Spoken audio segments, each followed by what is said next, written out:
Hello there. My name is Kiley Briggs and I'm the Northeast Turtle Conservation Coordinator for the Orianne Society.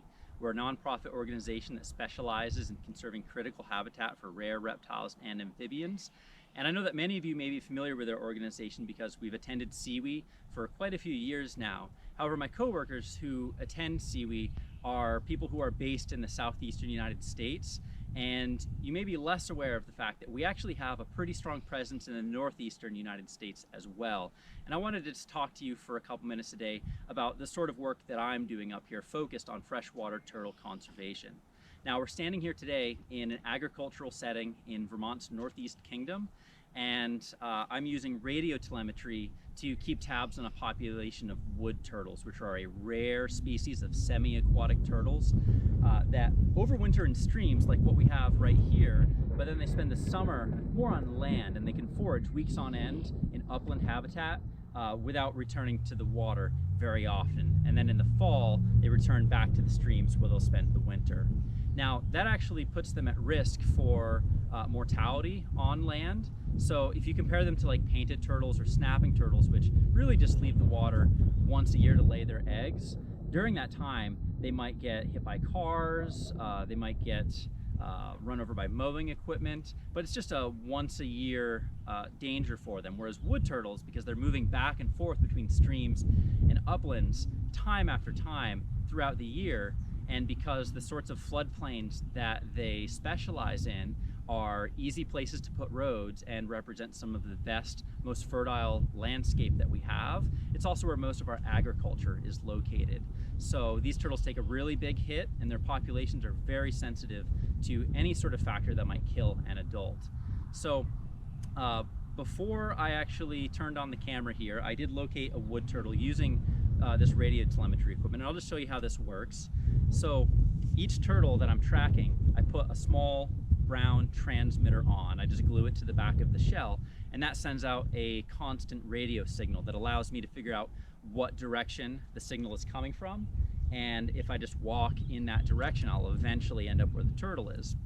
My objective in doing that is that I can figure out locally specific conservation concerns for this population, so that I can then work with the farmer to figure out what sort of conservation strategy might balance wood turtle habitat management with the need to actually produce food on the landscape. And there are a number of things that you can do to help wood turtles along, but it varies very much on a case-by-case basis, which is why I want to know specifically what did the turtles in this watershed need. So I'll fire up the equipment to show you what it sounds like. You see there's just a beep, and if I point this antenna toward where the turtle is, the noise gets louder. If I point it away, it gets quieter. So I know the turtle is in this direction, and I know it's right here because I already found it. So I'm going to put my gear down and I'll show you the turtle.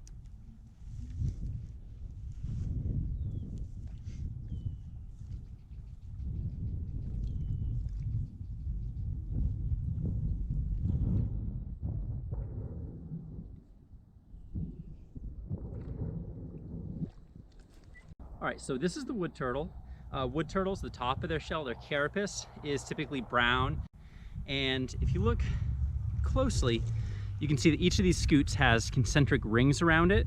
These are growth rings. They'll put on a new ring every year for about the first 20 years of their life, and then they'll stop growing. After that point, yeah, you can use the wear and tear on the shell to roughly estimate the age. This turtle is probably in her late 20s. It's a little hard to say for certain. The device that I'm using to track her is this radio transmitter. It's just glued to the back of the shell, and I'll leave it there for about a year.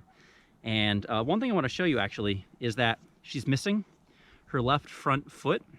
Usually what causes that would be predators such as raccoons, minks, otter.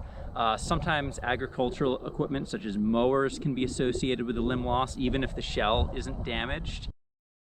And we've seen a few that actually are missing 2 or even 3 legs.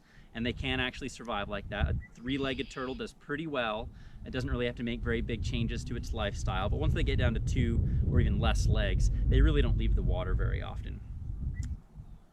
All right, so I'm gonna let her go, and I'll probably check up on her about a week from now and I'll be keeping tabs on her throughout the summer.